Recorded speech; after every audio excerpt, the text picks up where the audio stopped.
Hey Lexi, Bret Hart used to say that he was the best there is, the best there was, and the best that ever will be. But did you know that he was also a king? No. Well, I'll tell you all about it, so let's get the conversation started. Hello and welcome to LexiCon. It is Maddie. Lexi. Dylan. And we're going to be taking a look back at the time that Bret Hart was crowned the King of the Ring as we watch the 3 matches he had at the eponymous WWE, then WWF, pay-per-view, King of the Ring.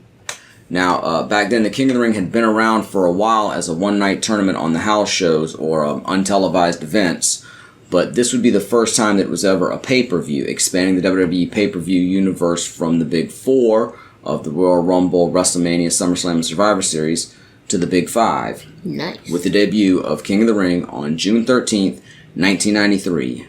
Alright, now if you're planning to watch along with us on Peacock as we are doing, you're not going to be able to find it under the premium live events as pay-per-views are now known. You're actually going to have to go all the way down to the bottom to shows and events A to Z, go to view all, and then about halfway down in the K's you'll find King of the Ring, and of course you'll want to go to Season 1, Episode 1, and we're going to kick off this viewing at the beginning because Bret's first match is going to kick off the show after just a short preamble. So make sure you're all zeroed out however you're watching along with us. And if you're not watching along and just listening, well, just sit back and enjoy.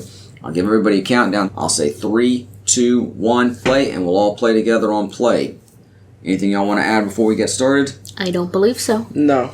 Alright, with that said then, let's go in 3, 2, 1, play. And King of the Ring 1993 has begun with a pair of purple lions. Interesting.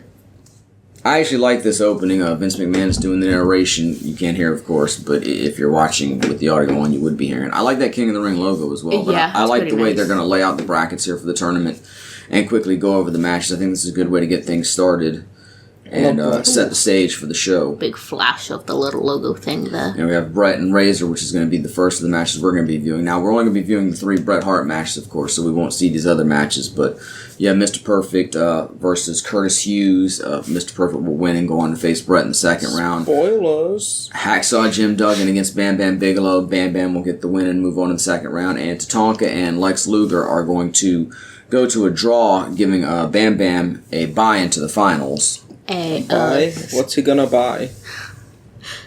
BYE. So he's but leaving. spoilers for something from 30 years ago. Mm-hmm. There's the old WWF logo.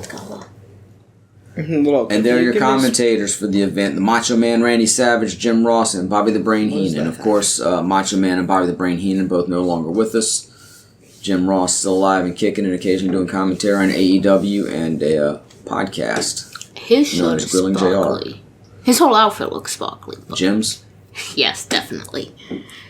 the psychedelic cowboy. Oh yeah, freak out, huh? That's definitely a hat. Yes. Probably. As you see a couple of the other marquee matches on this show, Hulk Hogan's World Wrestling Federation title defense against Yokozuna and Shawn Michaels' Intercontinental title defense against Crush. Nice. As the announcers are getting a bit heated with each other, and we go to the video screen announcing Razor Ramon, a.k.a. the late Scott Hall. Actually, interestingly enough, all 3 of Bret's opponents from this night have passed away since then. Oof. That's the Grim Reaper. We just lost Scott within the last year or so. It was either 21 or 22 when he passed away. Yeah. Kurt Hennig passed away around 2003, I want to say, and I think Bam Bam passed away around the same time too, sometime in the early 2000s. Just another example of the high death rate in the wrestling community. I mean, of course, this show's 30 years old, so it's not surprising that some of the folks involved with it are no longer with us. But for various reasons, professional wrestling tends to have a higher death rate than just your average walks of life, and even other sports, unfortunately. Yes. So what do we think of the green outfit on Razor Ramon, looking sort of leprechaunish? I was going to say it's kind of fine. I'm not a big fan of green. I'm sure I've said that numerous Green times is on better the than show. yellow. It depends on the shade of yellow. Fight me. It's when Lucky from Lucky Charms becomes a Cuban drug dealer. Oh, God. Question. Did I Razor have a lot of Ramon questions. ever use a razor? Like, Probably. I mean, he to usually make had the that blood. 5 o'clock shadow, so... But he had to shave it off for it to grow back. Teddy I like bear? the Bret Hart teddy bear. Yeah. Bret's That was rocking the nice. leather jacket there. Like I I like said, the I still jacket. prefer the I don't know what to call them, but the jackets with the epaulets on them. Uh-huh. That he wore oftentimes. I mean, leather jacket's Nice. fine. Yeah, Traditional black and pink attire for Bret. very much. Although there were variations of it. Sometimes it would be all pink. Sometimes the top would be black. The bottom would be pink. Sometimes they'd both It be was black all with pink trim. Pink and black, at least. And I've told you before, but the stars on the back of his trunks, or sometimes down the side, represented his children. Nice. So I think he had all 4 of his kids by then. Let's see if I can remember their names. Jade. I want to say they called her Bean, so I think her name was like Sabina. Okay. Blade and Bean. Colt, or maybe it's I think it's Dallas and Blade. Nice. I do not know the names of his kids. I haven't read his book recently enough. I'm sorry. I haven't read Excellent his book book, at all. Hitman. Well worth reading. Something I try to reread at least once a year. Nice.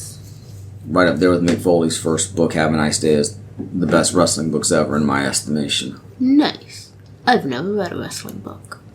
First, I thought that said Zora's fan club out there, but once they unfolded it was Razor, so I don't even know where I was getting today. But Yo, hashtag Zelda. 1993, what Zelda games would we have by then? We would have had the original, Zelda 2, Link's Awakening.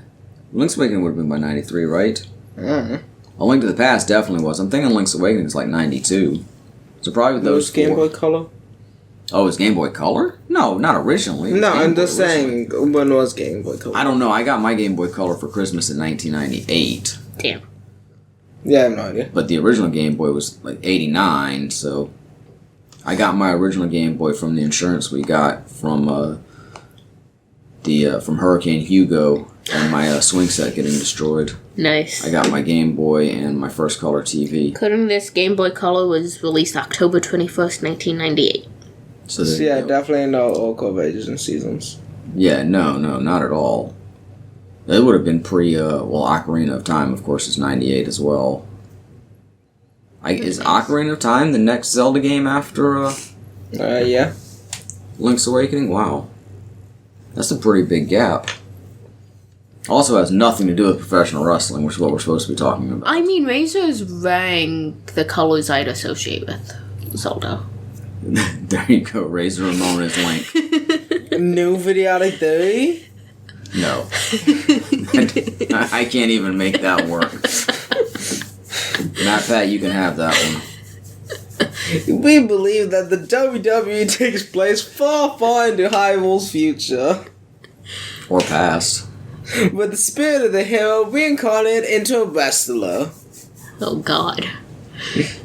You know, I bet WWE would be willing to go with that. Then who's Ganon? Vince. Sure. I was thinking someone like Kane or something, but Vince sounds good. So, I believe I mentioned that King of the Ring had been around, at least off and on, for years as a house show tournament. Mm-hmm. I believe Bret had actually won it in the past, although it was never really acknowledged on TV. You would see the King of the Ring make its mark on television occasionally when wrestlers would adopt the King moniker and actually come out wearing the crown. I know Harley Race did it back in the 80s. I think Hacksaw Jim Duggan, who's a part of this King of the Ring tournament, did it as well. King Haku, and probably most famously the Macho King Randy Savage. Yeah.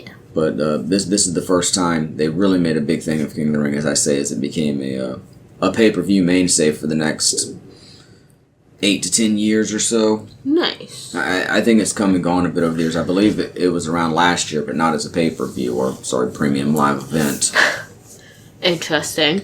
But Bret's going to get the win here, and coming off his first reign as WWF champion, which ended at WrestleMania at the hands of Yokozuna. It seemed like sort of, I don't want to say a consolation prize, but sort of a way to sort of keep him in the mix. Yeah. While he was out of the world title picture. The plan originally was for Hulk Hogan, who had beaten Yokozuna at that same WrestleMania right after Yokozuna had taken the belt from Bret.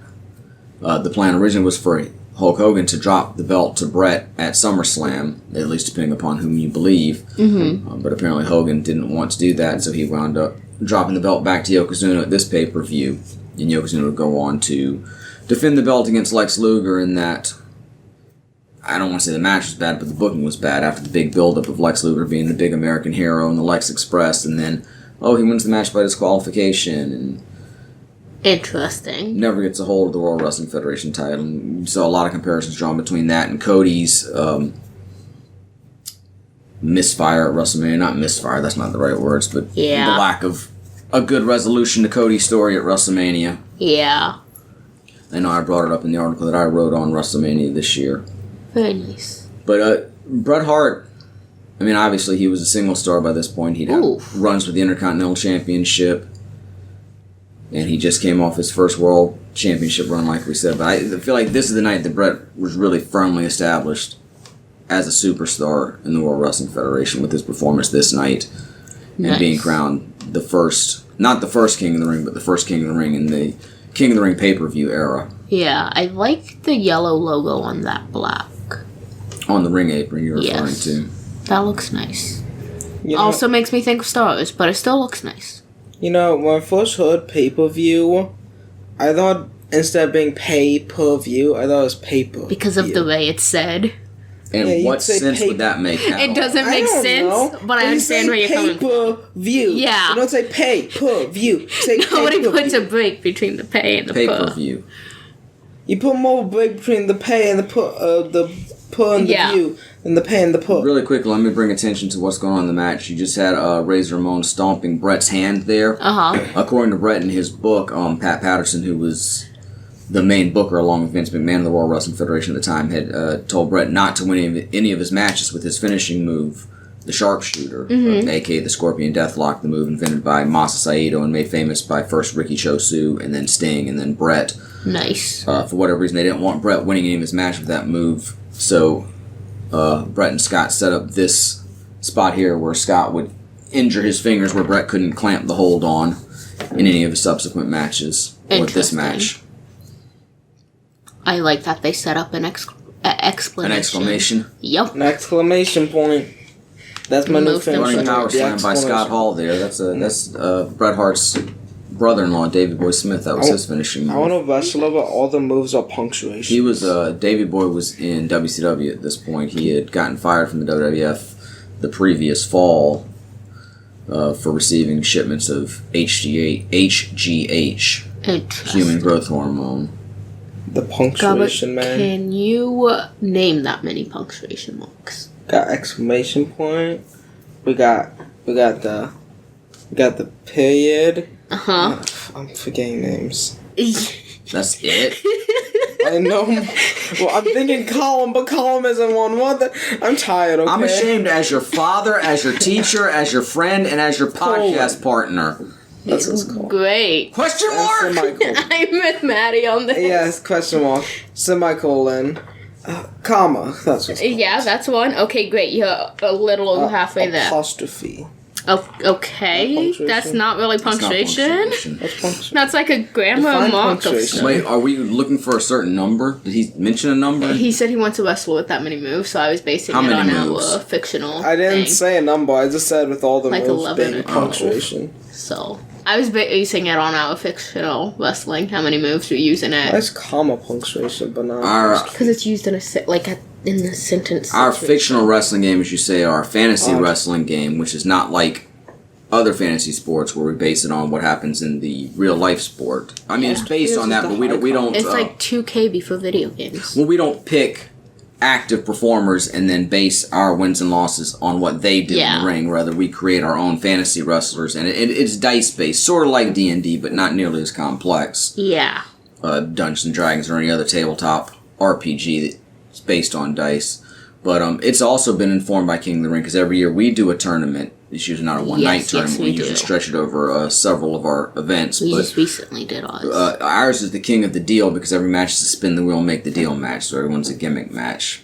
And I failed miserably with my Which is bracket. kind of silly and over the top, but it's fun for us. Brackets Definitely. punctuation. What? Are brackets punctuation? 1, no, 2. Can you speak up and not into your hand, please? Define punctuation. Things that are used to punctuate a sentence or a statement or a Is question. an asterisk a punctuation? No, I don't even know when you use an asterisk. as like an aside for as like a note. Oh yeah, the Footnote. notes. Yeah. Yeah, no, I don't think that counts as punctuation. Or just to And to answer your earlier question, set something aside or provide emphasis for something, or like maybe doing a bulleted list, you would use an asterisk. yeah. Also, to answer your previous question, an apostrophe isn't punctuation because it's used in a word, like a conjunction just and a stuff. high comma. It doesn't punctuate anything. It's just a comma, but you moved it up. From the Oxford Dictionary, punctuation is defined as the marks such as period, comma, and parentheses used in writing to separate sentences and their elements and to clarify meaning. I mean, I suppose brackets would fall under that then. Okay, so we've So we got left period. bracket, right bracket, left. I don't think you can separate the left and the right here.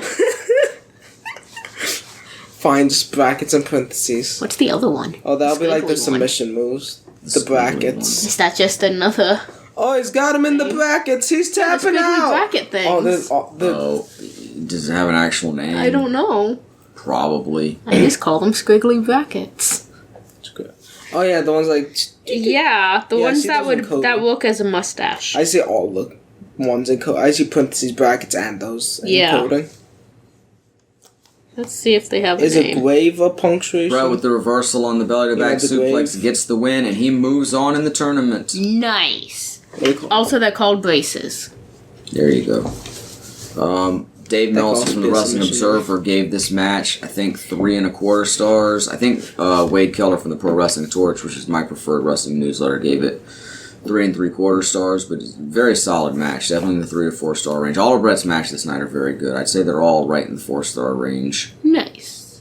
This is probably the lesser of the 3, but then again, being the first one, you wouldn't want it to necessarily be to eclipse the others or outshine them. Good enough to Here's kick the off a replay show. of the finish is Scott going for the belly-to-belly suplex, and Brett falls on top, hooks the leg with the leg. Good enough for 3. Nice. Good enough. All right, and with that, we're going to move along in the broadcast just a bit. Alright. All right, so now we're jumping ahead to 59 minutes and 59 seconds. This is going to be Bret Hart's second round match in the tournament against Mr. Perfect Kurt Hennig. On our screen right now is the screen, interestingly enough, at the arena that says King of the Ring, and the closed caption says Mr. Perfect is going to prevail, but I got to tell you, that's not correct. Spoiler alert? Ha. No. So anyway, we're going to count you back in with the same 3, 2, 1 and play on play.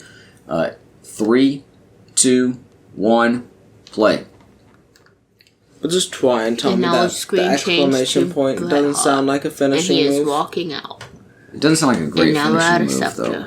Like, I am with the exclamation point! Yeah, I mean, you would say they put an exclamation point on the match, but I don't know that that's necessarily a I don't great... know, maybe it's like a spear or something. Well, when you make a new wrestler for our aforementioned fantasy wrestling game, make that their finishing move. I was And thinking more like an elbow drop, but... And the brackets and Or the maybe a braces flying are leg the drop. Not submission. enough wrestlers use flying leg drops anymore. What move would you call the brackets? What submission move? I don't know. I mean, maybe like a cattle mutilation. I have no idea what the frick that is. It's when your opponent's laying on their stomach and you grab their arms behind their back and like a chicken wing and like flip over. So you've got their arms bridged behind them. Mm-hmm. Yeah, I think that works pretty well. Alright. Anyway, we've got Bret the Hitman Hart taking on Mr. Perfect Kurt Hennig in this match. He's got ramen noodle there. You want to eat us out? No!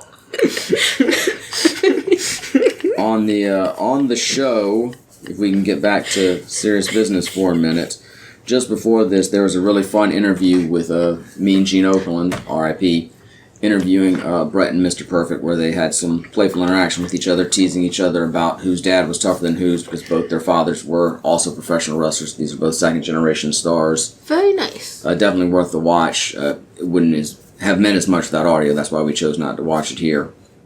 Bret and Kurt had many classic matches. Bret said a house show match in particular they had in Anchorage, Alaska stands out as one of his favorites. Of course, they met up at SummerSlam 1991, where Bret won his first singles championship in the WWF, the Intercontinental Championship, in what is probably my second favorite match of all time. This match is right up there with that in terms of quality. It might even be slightly better. It's not as meaningful to me, both because, 1991, I was really in my infancy of wrestling fandom, and also it was a little more monumental because it was Bret's first singles championship win, and Kurt was at a little higher point in his career at that point, even though at the time he was suffering from a back injury that would actually put him out of wrestling for a couple years. And this was actually in the middle of his comeback from that. So this is a big deal for him. And, of course, it's a stepping stone for Bret en route to winning the King of the Ring title, which I've already said was a big deal for his career. But I do think the Intercontinental title match was a little more meaningful. And for me, the preferred match of the two. But this is a great match. Like I say, both prominent newsletters rated this the highest of Bret's 3 matches, and I would totally agree. Definitely a fantastic match. Nice. Yeah, as I mentioned, of course, we all know Bret is a second-generation wrestler. We've talked about his family before. Kurt's father, who we mentioned was a professional wrestler, was Larry the Axe Hennig.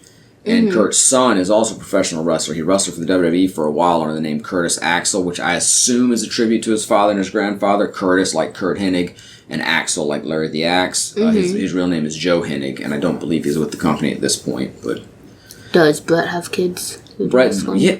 Oh, in wrestling. I was going to say, we just mentioned his kids. Yeah, I understand he had 4 kids. Do any of them wrestle? I tried to remember their names and possibly failed, but still. No, I'm almost positive it's Blade, Dallas, Jade, and I want to say it's Sabrina, but it may not. That doesn't feel right. Oh, he just got kicked. We're going to see if I can remember the name of his other daughter before the show is over. Okay, but do any of them wrestle? Fast-paced. I do not believe so. Damn. You want a slow match? You want a slow plotting match with a couple of big guys? Or a slow dance. You want that? Watch the Hulk Hogan Yokozuna match. Slow burn wrestling. Slow burn for the ramen noodle hair. Get the water boiling. I need to get my hair ready for the match. What was with the 90s hairstyle? You see, the 90s had hairstyles. Not Harry Styles. I don't think he was born until the 2000s. No, he was born in the 90s. Oh, okay. Then the 90s did have Harry Styles. Just not the Harry Styles we currently know. Oh my god, I recently saw a clip of one of his recent Crucifix shows. from Bret almost gets the pin. How the frick is that a pin position? What do you mean? It looks odd. He grabbed Mr. Perfect's arms and they fell back and he slid him over onto his shoulders. It's the same position you put somebody in if you use a backslide, where you slide them down and hold their shoulders on the mat. It looked odd. It looks awesome. You have no idea what you're talking about. Cool. Look at that headlock. That looks awesome, too. Everything Bret does is awesome. Referee for this match, of course, is Earl Hebner, the man who was the referee in the ring for the Montreal Screwjob, which, of course, we also watched on its 25th anniversary last November. He took his hand and, rubbed it down the back of his head. It's like, nice hair, man. Not like my ramen noodle hair. And though your hair is constantly wet.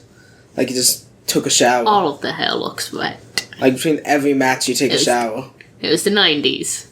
That's part of the 90s hairstyle. It's still a thing nowadays, man. His hair looks really wet. If you got long hair in wrestling, you're probably going to wet it down before you come out. Reasonable, though. Once again, they're grabbing his hair. Yeah. Well, yeah. Now he's actually trying to get out of the. Well, he wasn't actually grabbing. He was more touching it. Well, he was probably trying to be sneaky about it, because technically that's against the rules. Mr. Perfect was more often than not a heel, but at this point he was a babyface, so this is a babyface match, which, was not as common, but wasn't unheard of by any means. His hair really does look like ramen noodles. I really want to bite his hair. I don't want to bite his hair because it's hair. What if it tastes like You especially don't want to bite it now because he's dead. Oh, yeah. That's fact. Okay, if I could go back in time and put a ramen noodles flavor packet in his hair. This is going to weird places, man.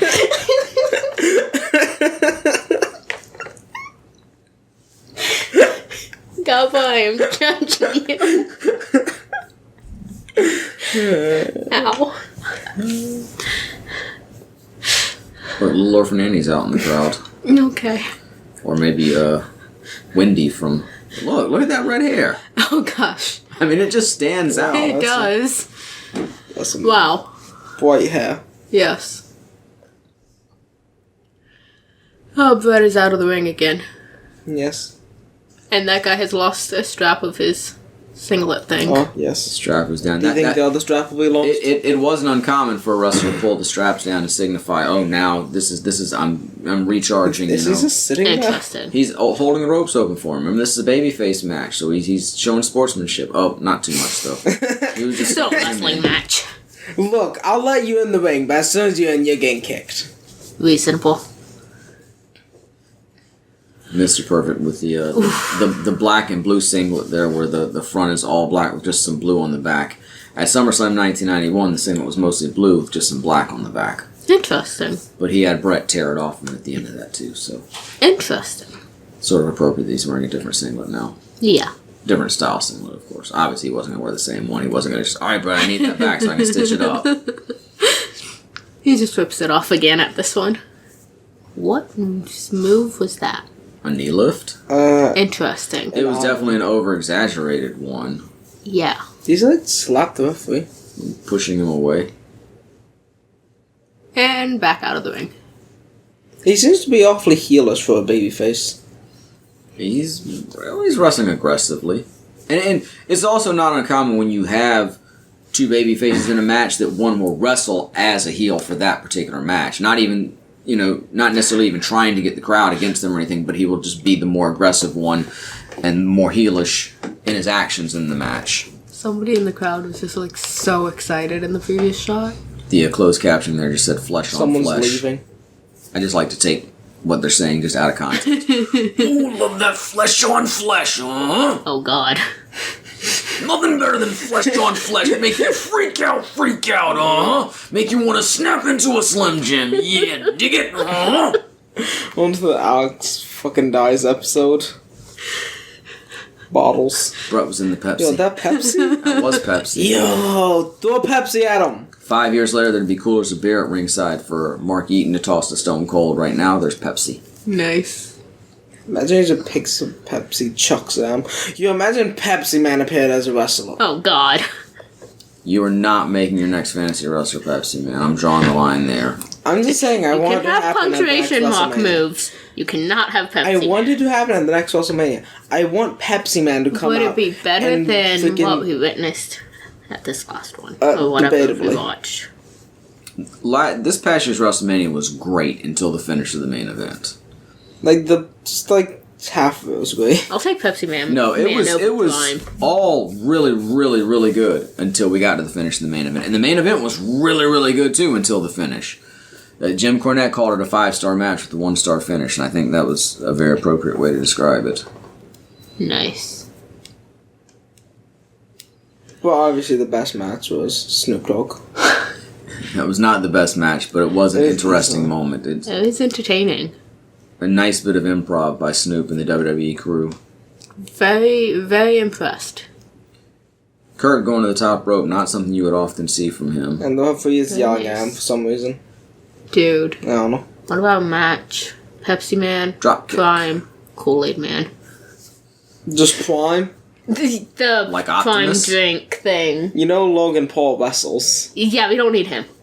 We don't need his energy drink either. We don't either. He's getting tossed out very Well, quickly in the match. you could see him. You could see him. He's getting just there to get the young You could see audience him to click on getting that. beat up, See, Bret took Cool the and Irish whip in the Pepsi Man. turnbuckle there. kicking Logan Chest first. Paul. That was Please do all that. signature move of Bret's. Very nice. Like that one JoJo meme where they're just stomping on the one Yeah. guy, and then someone else comes in. I Is don't anybody know who. going to get stomped on in this match? What's another drink That was mascot? already stomped on a bit. Not in this match, though. Some I don't reason- think so. Superplex coming up, Some reason Nice. I'm thinking of drink mascots. I thought aka of the top rope friggin' suplex. Cheetos, Although I guess Cheeto. technically Bret's on the second rope. I don't Yes. think Cheetos is a drink.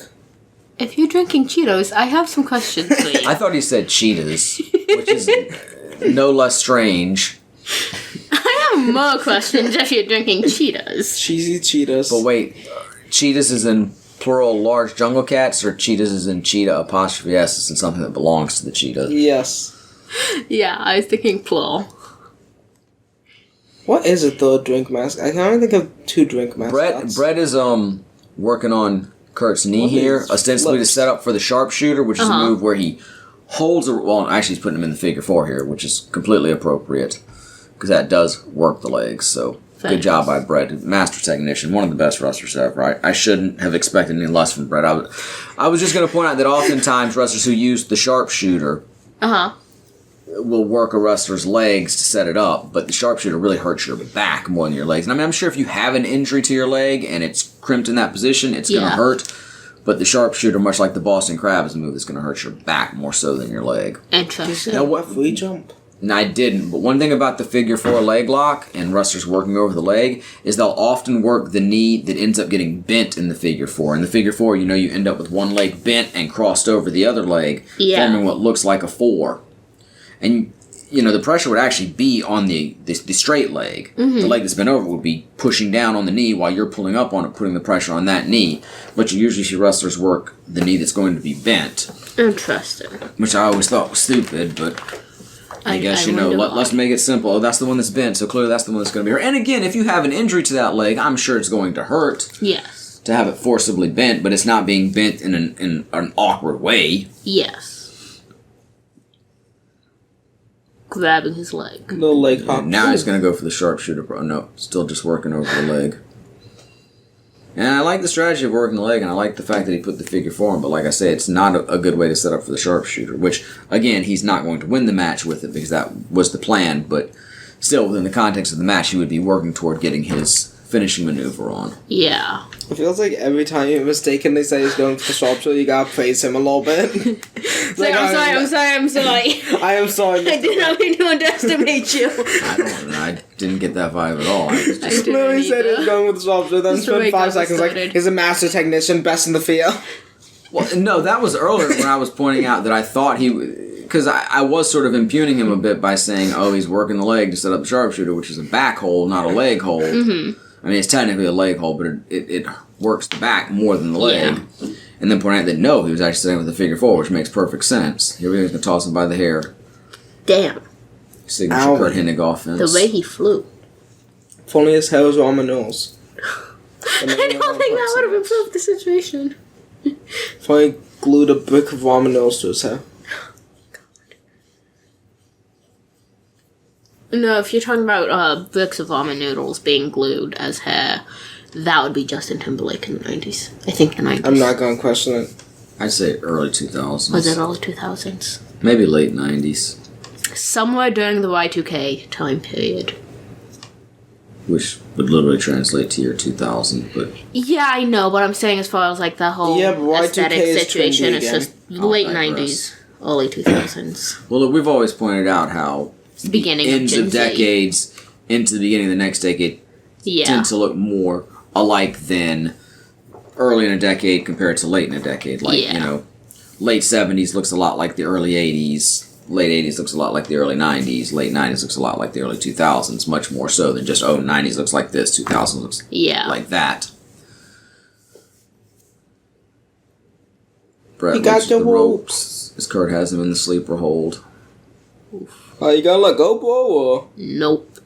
Bro? The sleeper hold is a move that used to be really big in wrestling, and then it sort of was not very trendy for a long time. And nowadays, people use it, but they use it under other names. Like, I think Samoa Joe's is called the coquina clutch, but it's literally just a sleeper hold. Interesting. Which is cool, because, I mean, in real life, you put that on somebody, you can knock them out. You cut off the flow of blood to their brain, they're going to pass out. It's a legitimately dangerous hold. But it's just something that, sort of fell out of fashion as a finishing hold for a while and is now back, but it's like they had to rename it to make it hip again. And it's like, it's just a sleeper hold. What? Foot on the rope there? Yes. Yeah, supposedly getting extra leverage. I'm not sure how much that would help with a sleeper hold, because like I say, the intent there is to put pressure on the sides of the neck to cut off the flow of blood. Yeah. You can understand if it's like an arm bar or some sort of leg lock where you're wrenching a body part using the rope to get more leverage and tighten up the hold, but not really sure you're going to get much more in a sleeper hold. Okay, I understand that it's Mr. Perfect, but I do find it funny that his boots say Mr. P. I understand what I mean, but it is just funny. Mr. P. What is this episode? Another episode of LexiCon. Mr. P? Mr. Perfect? That was a terrible Doofenshmirtz. I'm not sure what that was. That was almost more Yoda. Oh, hi, You are. Mr. P. Oh, oof. The way he tumbled down. Imagine The way Post these. wrestler. Never mind. I'm not. The way they finishing never that sentence. I decided to not finish that sentence. Well, you did finish the sentence. You just finished it awkwardly Yo, he just slid into that corner. into the post. It was like a hockey puck. Do hockey pucks often slide into posts? I don't know, this That slide. part I don't Usually know. they're going into the net. They do slide. Well, that was something. Inverted atomic drop, side Russian leg sweep. Side Russian leg sweep is a move that's not used often enough in wrestling nowadays. I'm sorry. Too long to say. Side Russian leg sweep, that's 4 words. I feel like announcers can say that perfectly fine. This is Bret's sort of signature series of moves: the side Russian leg sweep, the side suplex there. He's going to go for the elbow drop from the middle rope here. So guys, sit down for a second. See, that one That called. Yes, you did. Is he finally down? No. Nope. Points the fingers at Brett like, you got 2, bro! Well, yeah, it's like it's 2, not 3. Yeah, no, Winnie doesn't seem to fine. be enjoying herself out there in the crowd. She seems rather bored. And we are in Ohio, isn't that where Dave Thomas is from? Ohio? Oh no. I mean, we're not in Ohio, but this event was taking The place in Ohio. meme? The meme place? Ohio? Although I'm not sure that Wendy is from Ohio. Who knows? I I don't believe know. she, at least for a time, lived in South Carolina. Maybe North Carolina. Pick a Carolina. Okay. Yep. But yeah, I'm pretty sure Dave Thomas, founder of Wendy's, was from Ohio. Or at least Why spent is some of significant the time stairs there. yellow, but not all? Kurt going for his finishing move there, the perfect plex. Brett was blocking, but the perfect plex is a suplex where you, and they receive speaking of suplexes, suplex over the top rope to the outside. Not uncommon, but still somewhat unique and always cool to see. They land by the Pepsi box. But Kurt's finishing move at the time, and for most of his career, was the perfect plex, which was a suplex where you grab your opponent's leg, and as you go over, you bridge up into a pin. Very underrated finishing move. One of my favorite finishers. In fact, in our fantasy wrestling game, the wrestler that I named after myself, that's his finishing move. Very nice. Kurt going for the roll-up. Brett's going to reverse. 1, 2, 3. Even though Hennig's shoulder was clearly not down. That shoulder was down. Yeah, see, that wasn't a great pin. I mean, it's a fine move, but it just, if you look closely, Kurt's shoulder was definitely up. Well, it depends on how you define shoulder. I mean, like his shoulder blade was down. But that was a good finish, though. Okay, you said They're not Dave great Thomas, Yeah. born in New Jersey, died in Florida, but his resting place is Ohio. I'm pretty sure, like I say, he's definitely connected to Ohio. Maybe that's where the first Wendy's was or something. Maybe. I'm still on Wikipedia. Kurt's not happy that he lost. I saw high sub, but I'm not sure if it was Yes. with an A and H at the end. First Wendy's opened in Columbus, Ohio on November 15th, 1969. That seems like an appropriate year for Wendy's to open. Okay. I don't know why you want to associate Wendy's with the 69, but God damn it. Because you Memes! said it. Memes, damn it. I know if that Sarah ended with an H, Alex hates them. This is going to be a nice moment here. There's a face-off between Kurt and Brett, and Kurt sticks out the hand, and they're going to have a nice handshake here. Again, it was a babyface match, but it's also a nice little bookend because in the interview segment I told you about beforehand, Kurt stuck his hand out to Brett. When Brett went to shake it, Kurt pulled it away. So that's a really cool little bookend. Really nice little bit of business there from the interview through the match. Just a couple of real professionals there. Excellent Exactly. quality. Best match of the night. You know, really, I don't want to say one of the best matches of all time, but a really great match. And now Brett's on his way to the finals to face Bam Bam Bigelow, and we're going to jump ahead to check that match out. Nice. Alright, so for our final match of the show and the final match of this show, interestingly enough, the finals of the tournament going on after the World Championship, proving once again what a big moment this is for Bret Hart, at least in my estimation. We're jumping ahead to 2 hours, 17 minutes, and 26 seconds. We've got a random shot of the crowd on screen, and the closed captioning is bragging about us OnlyFans. Okay. So here we go. King of the Ring. Alright. Gonna see Bret Hart taking on the Beast from the East, Bam Bam Bigelow. Nice. The light X's. What? Oh, yeah. He's got flames. That means he's cool. Asbury Park's Find own. the blue vein. The man with the tattooed skull. Alright, come on, we've commented on everybody else's. What about Bam Bam's attire and overall look? This might be the first time you guys have even seen Bam Bam Bigelow. I believe so. Again, I find the blue I think I've vein seen him, interesting. but I haven't seen him That's on not the something you podcast. normally see in a flame design, even though blue flames are very much a thing. You see, flames make him 15% faster. That looks those flames look very early 90s. Nice. I want to say this is one of 3 pay-per-views that Bam Bam main evented for the WWF. He was in the main event of the first Survivor Series in 1987. Of course, that was part of a 5-man team and a 10-person match. And he also main evented WrestleMania 5 against former professional football player Lawrence Taylor. Nice. And here, I consider this the main event because it's the final match of the evening. Yeah. Nominally, Hulk Hogan versus Yokozuna for the World Championship may also have been the main event. But for me, this was definitely the main attraction of the show. The finals of the tournament and Bret's coronation in more ways than one. I bet in this match, Bret's gonna kick him at least once. Okay. Okay. That's my bets. I hope Bret doesn't kick him a single time. I hope you're completely wrong.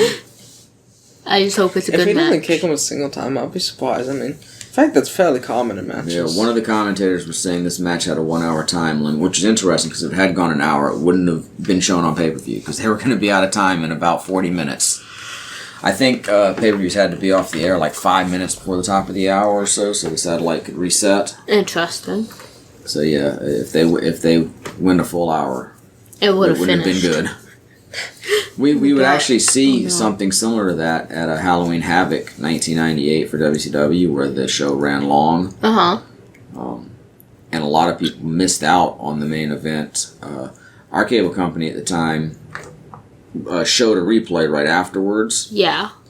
And I think it was actually after that they started automatically giving you the replay for free if you bought the pay-per-view. Uh-huh. But they may have already been doing it, but for whatever reason, they stayed with the show, so I was able to see the whole show, but a lot of people missed out on the main event of the night. It was a pretty big debacle for WCW. We might actually watch that show, or at least some of it, coming up in October, because it would be the 25th anniversary of it. Very nice.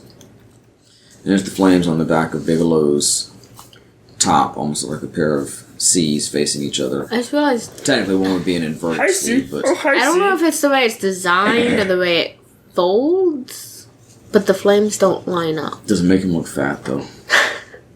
Yeah, the top flames are definitely wider than the flames up the side of his annoying me trunks. They should just be Don't one... question it. Well, they look. It does kind of work because the yellow flame on the middle sort of hits it and then expands. Sort of, but if Is you it look the closely enough, you see that there's... Military press by Bigelow throwing Bret over the top rope to the floor. Look at the power. Nice. A few years later in ECW, Bam Bam Bigelow would military press wrestler Spike Dudley, who in all fairness was much smaller than Bret Hart, over the top rope into the crowd. In a scene that would be replayed over and over on ECW Did they catch television. Him?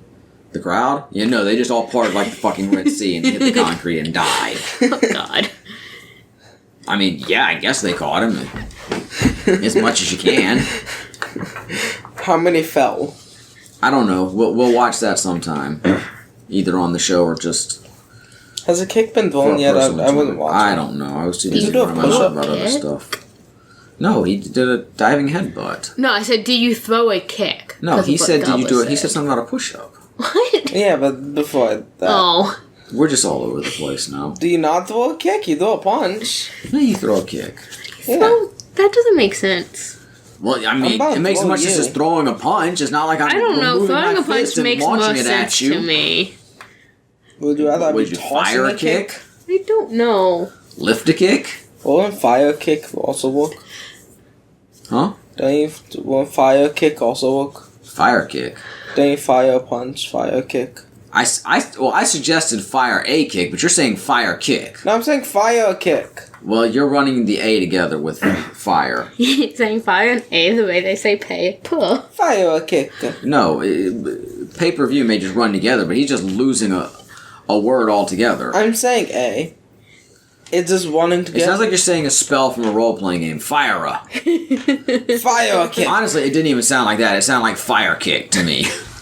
Well, It's like, you got your super kicks, you got your scissor kick, this is the fire kick.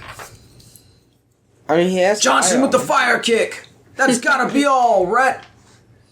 Oh, Certainly God. it is, Bob. I just Fire, every imagined kick is a fire kick. one day a Gen Z commentator, someone, they're just gonna say that's fire. And I don't like it. Yo, that was a lit move, bro. Oh, God. This match is pog. Oh, God. This is why our generation is not as involved in wrestling as they probably should be. No, this is the 90s, bro. Bodacious punches there. Oh, righteous. Irish whip into the corner. Oh, that was a radical hit. That's so bogus for Brett. Oh, God. You know, wrestling should That was a gnarly impact, Jim. Alright, let's get some from every generation. I think I'm tapped out there. I feel like we've probably seen some of the older generation. Well, Brett's not feeling too groovy now. Yeah, I don't know. That's what I got. That's all I got. I don't know any other than like modern 80s/90s. Okay. Bigelow's really working those. I don't know headphones. what people said in the 2000s. I feel like I guess dank or whatever. Those dank memes. Oh, God. I don't know. Dat boy or whatever. That seems like 2010s. What's that boy? 2000 2010. I feel like that's maybe the earlier 10s. Not was the that boy? 2000s. It almost looks like the flames on the back of Bigelow's shirt are doing the OK sign. When was the first meme? When I think 2000s, I think just all the text slang. All the shorthand stuff. Bigelow with the bear hug. You might could call a bear hug the bracket too. Interesting. God was too busy researching. Yeah, thanks for checking out of the show. Job. I'm mourning dat boy. Somebody had an all green outfit in the crowd. Oh, God. Stood out nearly just as much as the not the same shade of green as Scott Hall though. Okay. Not quite. That like might neon be. green. That might be a little bit better. Some shades Well, maybe of the same green shade, I'm but okay the with. material for Scott's. Was shiny. Yeah, exactly. That's This is just more of a matte green, not matte like my name, but Hey, dat boy was on 2015. My gosh dang. Yeah, see, 2010s. That boy is awesome. He's a frog. On a unicycle. Unicycle is such a dumb... I feel like memes were much Vehicle more thing. 2010s than 2000s. you're saying that because you can't ride one. What? A unicycle. Oh, It's like, no. I love it, but it's very dumb. It's not very well balanced. Not very efficient. Hit a bump, you fall. I mean, if you're safe and you want to do it, then I don't care. If nobody's getting hurt, fine. It's cool for like tricks and As stuff. long as you but use a condom when you ride the unicycle, I'm fine with it. it's cool for tricks and stuff, but it's terrible for transportation. You don't want the next person to ride it to get pregnant. Ooh, guardrail. Well, I was going to say the guardrail came apart, but I think there's actually an extra section in the front there. Okay, not as impressive. If you don't break the guardrail, have you really done anything? If the guardrail breaks, that's a bad guardrail. Debatably. It's meant to guard. Well, look, I mean, Debatable. sometimes things are really funny and the guardrail can't help but laugh. What's some 2000s memes? Oh, God. Maddie, you got any memes from older decades to show us? 2000s. No. Before they would have been called memes? It's all those memes with like the freaking white test on image. You and your friends ever make any wrestling memes? I mean, what would they? They wouldn't have been memes back then. Right? Yeah, I don't even know what they would have been called. They would have just been memes. caption pictures. It's always memes. And it's like the kind of thing like you pass around, but Yeah. like I don't hand drawn know. stuff or something, There's a Comics. Wikipedia It's comics. page. Xeroxing stuff. It's just one picture comics. I mean, I mean that kind of stuff existed. There'd be like Xerox jokes people would make copies of and pass them around to people. Nice. Obviously, it wasn't nearly as simple to do as clicking on a meme because you had to have a copier and you had to have the physical copy of something to make the copy of. But that was definitely a thing. It's definitely the progenitor of memes to a degree. Who is that? That is Luna Vachon. We talked about her before. She was out there with Gold Dust on one of the shows we watched from '98. Nice. The way she just ran away with the chair. She didn't want to get caught. That moment when on the Wikipedia page for memes in the 2000s, it shows Bad Apple, which is a meme I still see today. Nice. It's just a fucking Toho song, but it since there's only two colors, people you put in freaking anything. Okay.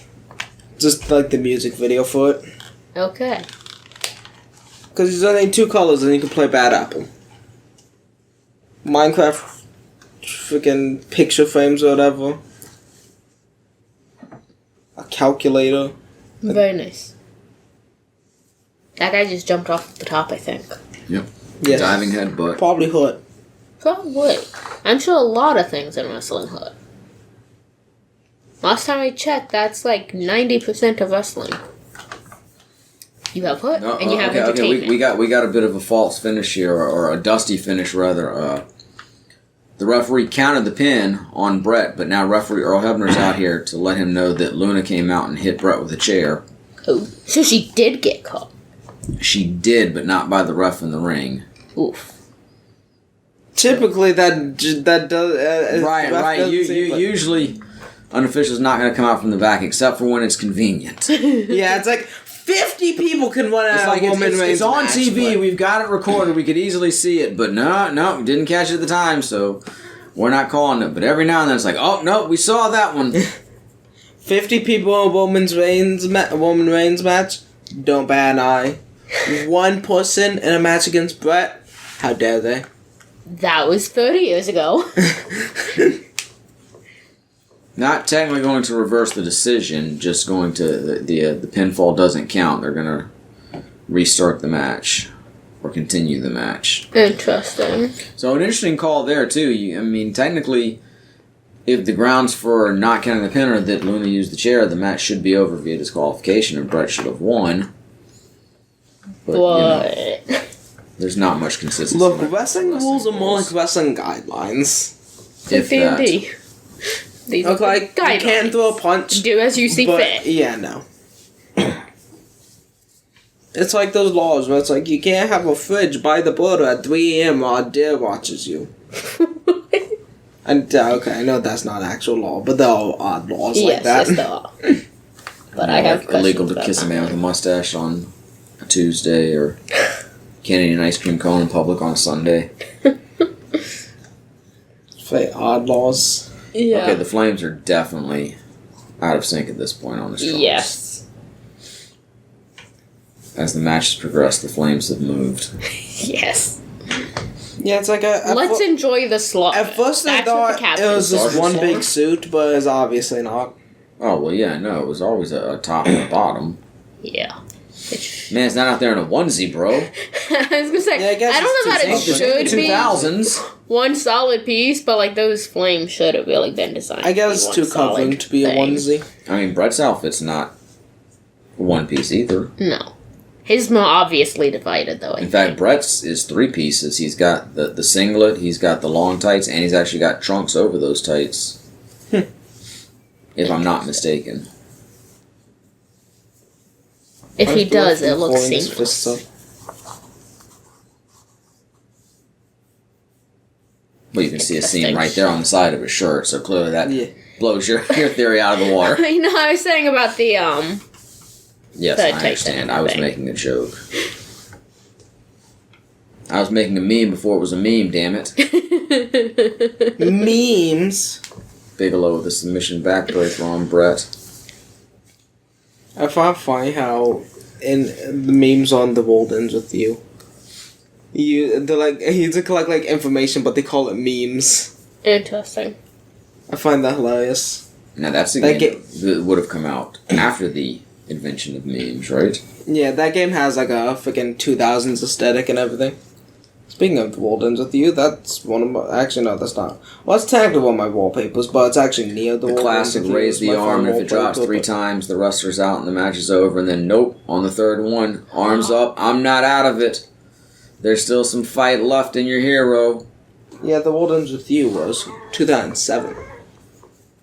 Belly to back suplex by Bret. So I was 2 years old. Ish. Depending on the date. Yeah. Mikey the Cat comes in to give her opinion on the final match of the evening. Yes. I was indeed 2 years old. It came out in July. Nice. I don't believe it. Unbelievable. Not you, brother, talking about the match, huh? The match that happened long before you or I were born.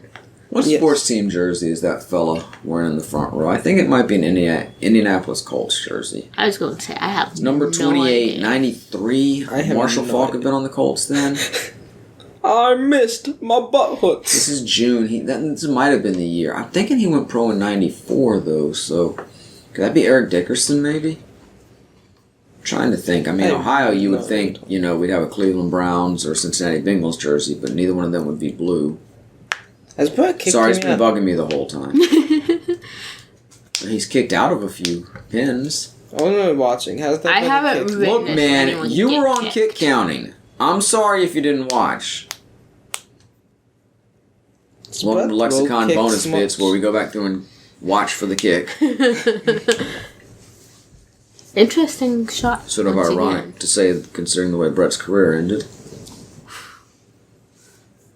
As Goldberg told him to watch for the kick, and Bret caught the kick and wound up with a major concussion that kept him out of, or put him out of the ring for good. Technically, he still wrestled for a little while after that, but that was sort of the beginning of the end. Yeah. Bigelow back to the backbreaker. Or back to the breaker. Yes. Back to the Something. breaker. Bret clawing at his face, desperately trying to get Yeah. out. Bret, of course, wrestling his third match of the Piggyback night, ride. while Bigelow's only in his second. So Bigelow came in with the obvious advantage, Yes. not to mention the size and presumable strength advantage that he would come in with. Yes. You know, there's a real easy way to have a piggyback ride. It's called just land on your back. Just slam down. No. Yeah, no, I mean that's a legitimate move. And actually, Bigelow would do that to Taz in ECW when Taz was on his back, not with a sleeper hold, probably with the Taz mission, which was Taz's finishing hold, and they would actually go. I don't know if you guys have seen in some of the WCW pay-per-views, they'd have like a ramp that would lead all the way down from the back to the ring, not like the slanted ramp on Raw. Yeah. Oh, he threw him out of the Royal Rumble. It's over, Bret. Oh wait, it's not a battle royal. But the ramp would actually come down all the way and be like level with the ring. And ECW was using a ramp like that, and Bigelow did that move where he did the flat back onto Taz, and they actually crashed through the stage. Wow. Oh, wow. And then I think in the rematch they do something similar, and they crash through the ring. Interesting. Obviously, Did gimmicked in Bret both cases. technically kick him there? I wasn't watching. I was trying to give you a little bit of wrestling. I mean, If it the looked kick like he happened, kicked him out of the ring. If a kick happened, then No, he threw him out of the ring, didn't he? Oh, it's Maybe it was Pride. right before Look, that then. Pride! Maybe it I don't was think. right I don't know. before Was he went Pride out Month a thing in '93 officially? I don't think Pride so. Month was it? has been a thing for a long time. Has it? I'm Yes. sorry, it wasn't on my radar at the it's a time. I more apologize. recognized more recently.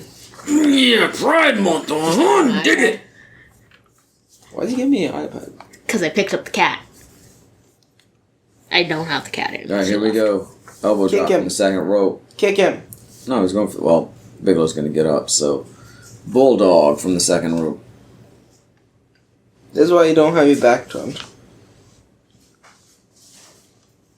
That's a bad thing to do when you're Yes. fighting someone. Is he setting up the sharpshooter here? I know he's not going to win with it, but yes, he's attempting the sharpshooter. Is he a sharpshooter? I don't know. He got kicked. Well, I mean, his nickname is the Hitman, so it's an appropriate name for his finishing move. Back to the bear hug. Oh no.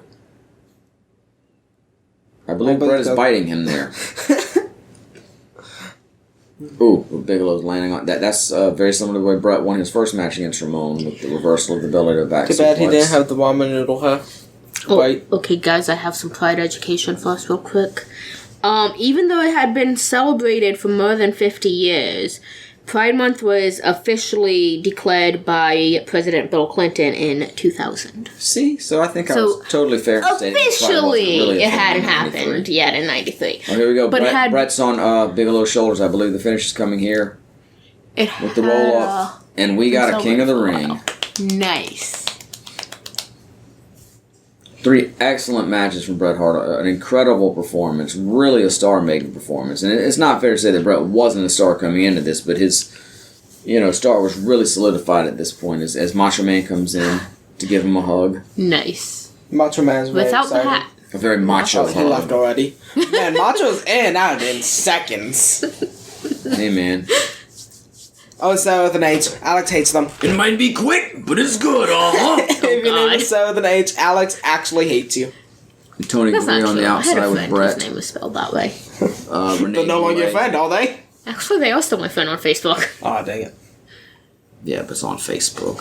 Well, yeah, I'm sorry. We moved out of the town they lived in a Well, while you could ago. use Lily handing out Kind of lost touch with them after that point. Facebook sucks. And Mean Gene Okerlund. That is a Dressing very Bret. sparkly robe. Putting the robe on Bret. Yes, it's probably even more sparkly because of the camera. Maybe. A triumphant moment that's about to be ruined for Bret. Oof. As his next feud is going to be set up here. I believe he will have a moment to bask in the spotlight, though. Good. I really want to see someone get whacked with that rod. Give it just a minute. I'm sure someone has been.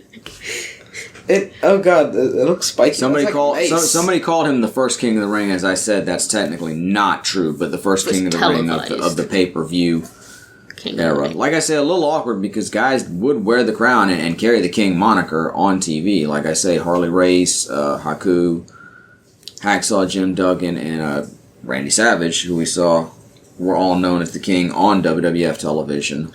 Nice. Interestingly enough, Bret would not be known as King Bret or anything like that. A few wrestlers in the modern King of the Ring era would consider themselves the King. Most notably, I think, Booker T. And speaking of the King, here is Jerry the King Lawler, the original King in wrestling, who's a mainstay in Memphis for, 20 years before this. Had just begun working with the World Wrestling Federation and was going to be Bret's next feud. Whose crown looks better? To interrupt the proceedings. They're both pretty goofy, to be honest with you. I was gonna say, I don't know. I like the metallic sort of design on Bret's, but I don't like the yellow. Jerry's crown looks literally like a crown that you guys got from Yeah, like somewhere, one of the like cheap from plastic birthday crowns. crown. Yeah. Just with the fabric situation. With like a blue hat attached to it. Like they glued it. They went and got a birthday crown from a fast food restaurant and glued a hat to it. They probably did just go pick that up at Dollar Tree or something. But I wouldn't particularly want to walk around. Bret's looks like the hat for like a bishop from a European church. I was say his actually looks like the British coronation. And it doesn't match the robe at all. It looks like the balloon from Mega Man 4. Hate the yellow. His crown would actually be kind of nice if it was in a more royal color. At least Jerry's matches his robe. Facts. Jerry's got his own scepter as well. Nice. You know, it would have been awesome if they started sword fighting with scepters here. That would have actually been classic. Oh god, where's robe and crown? Wait. Jerry hit him with his scepter, but then he went after Bret's scepter. So here we go. You're going to get your wish. There you go. See? I mean, not the part I prefer, but... See, wishes do come true. Yeah, that part went out in the crowd. He just do it. I wonder who owns that part now. I mean, I got someone called in and just took it. Yeah. No. Somebody definitely I'm sure somebody owns still it. has it. Someone probably has that. I'm sure that somebody is not the WWE. probably has that on display. I'm not sure if the same person has it or if they sold it. Ooh, ouch. that looked painful. I believe Bret said in his book that was a stiff blow from the chair. I was going to say, even if that's a pretty prop sort of chair, I'm sure that still hurt. I think he said Jerry was working pretty stiff here. Not necessarily out of any kind of malice either. I mean, you want it to look good. Yeah. Was he taking the cloak? Nope. He's taking it all. He threw it. But not just Look, he may have stolen his moniker from He Elvis, knew that they but there can couldn't only be lose one that. king in wrestling. At least in his mind. And see, Jerry's trunks are clearly tights with trunks over Now them. throw Bret Yeah. into the crowd. Jerry's not a very big guy. I don't think he's not Bam Bam Bigelow with Spike Dudley. Throw Bret into the crowd, someone gets to take him home. No. Back in 1993, watching this live, I really did not enjoy this part. It really sort of spoiled the moment. Like, who's this guy? He's ruining Bret's moment. And I mean, I did not. I knew who Jerry Lawler was, kind of, because I was starting to be a student of.